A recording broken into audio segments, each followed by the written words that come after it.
everyone doing the work and still slipping, still tripping. When it comes to myself, there's no harsher critic. So we've talked about so many subjects, and I know we always try to have compassion in each subject, like how hard it is, but really just wanted to dedicate a whole episode to like honoring everyone doing the work and still slipping, still tripping, still falling down, and getting back up every single time and and not letting it derail you completely. Because that's really what it takes. It takes not shaming yourself. If you trip and slip and fall and get upset or get angry or react to some trigger, you can then be in your shame about it. And Hey friends, wanted to interrupt you really quick to let you know that if you're looking to go deeper into your healing journey or just want support, I offer coaching services for women and Dave coaches men. so feel free to go to the link in our bio and book a call with us. We'd love to meet you. And if you're enjoying this episode, please tap that subscribe button. And now back to the show. Literally take weeks to come out, or you can give up sometimes. And you'd be like, what's the point of this whole thing? Like, feel like nothing's working, and convince yourself of that. Your old self wants to claw back and be like, you haven't grown.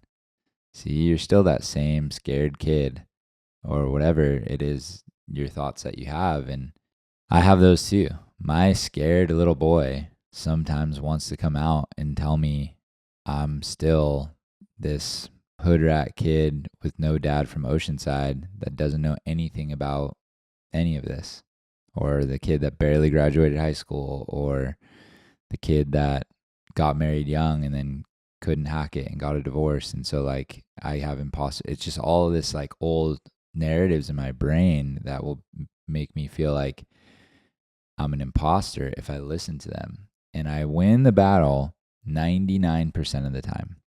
But there are moments where I slip and I listen to one of those thoughts and I get irritable, and then I'm out of reality. I'm kind of back in my old version. Yeah, and I have that too, and it's really easy when that happens to spiral into, oh, I'm not healing, I'm bad, I'm never going to grow. Like all these negative thoughts come rushing in, and for me that's just a lot of my shame that comes up, and that's where something I'm always trying to work on. It's so hard, is having self-compassion. I find giving compassion out to others easy. You're great at it. It is like I can be compassionate about anything. Like it's so easy when it comes to others. When it comes to myself, there's no harsher critic, and it's taken me work to learn how to show myself compassion. And it's so important to do that, because that's what helps stop the shame and stop me from spiraling. And it actually helps me to course correct faster when I can go, oh, I made a mistake. I'm human. I'm going to make mistakes. Healing is 2 steps forward, 1 step back. It's okay that I messed up. I'm going to get back on the horse tomorrow. Like that's where I should go. And when you go that route, you fix things so much better.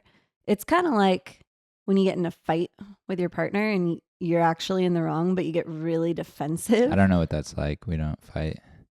And I'm never in the wrong. So, but no, when you get in a fight with your partner and you're really defensive, but if you just owned it and apologized, like the fight would go away. But instead you stay like defensive. And so the fight just goes on and on and on and on and on. Right.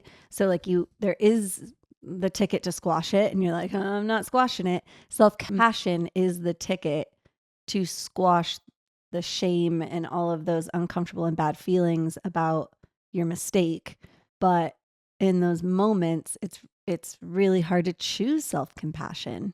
And I think that's relatable for not just me, but most people are the harshest critics of themselves and not others.